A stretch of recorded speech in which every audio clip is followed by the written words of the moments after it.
Hey guys, very interesting what's going on this morning. So there was a report that import agencies in China have said there's been exemptions on integrated circuits, also known as microchips or semiconductors.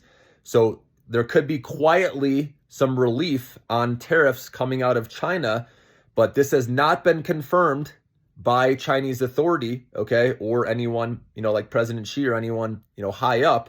So again, we don't know if this is speculation or not, but it seems like something's happening behind the scenes. And this seems to make sense to me that, President Xi obviously wants to look powerful, like that he's not giving into the US and then letting something secretly happen, to get these tariffs down. Maybe that happens. Who knows? Like I said, we'll probably learn more here. But either way, I think something's going to give. Like I said, neither country is benefiting from the two largest economies in the world having these super high tariffs. So I could easily see something behind the scenes happening quietly. And so that report from the import agencies seems like it's legit. But like I said, Chinese authorities haven't confirmed that. So I just want to make sure that's clear. So we'll see how that affects stocks this morning. Right now, they've been on a nice rally. Like I said, if you haven't gotten in yet, I would definitely wait for some sort of pullback for RSI, remember, to come back down under 40 at least, okay? Because that will provide a better entry point, especially if you're holding long-term, right? Either your long-term or in your short-term account. Remember, it's good to use RSI for entry points, all right? And then I also read in the news that it looks like the House is going to vote on this tax cut bill, the week of May 19th. So that could be, a catalyst down the road, even though I think this is going to benefit the billionaires mainly.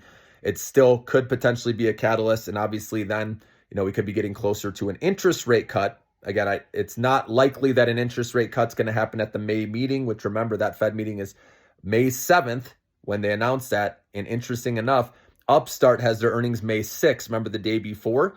So my plan with that, I'm going off on a tangent here, but if Upstart beats and raises on their earnings and the stock does pop, then I'm going to be taking profits on that in my short-term account, because the next day, if the Fed doesn't cut interest rates, maybe that, because Upstart being an interest rate sensitive stock, maybe it falls back down. So, but anyways, that Fed meeting is May 7th. I don't expect a cut. It's going to be a pause most likely because they need to see more data, right? And see how everything is affecting the economy.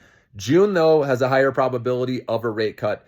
And so that's where, like I said, if we do get one and we don't go into a recession, which if tariffs don't go higher, if they come down from where they're at now and it doesn't get worse, I don't see a recession happening. That's only if Trump wants to go down that road and they keep those tariffs high, then that's definitely going to affect our economy over time.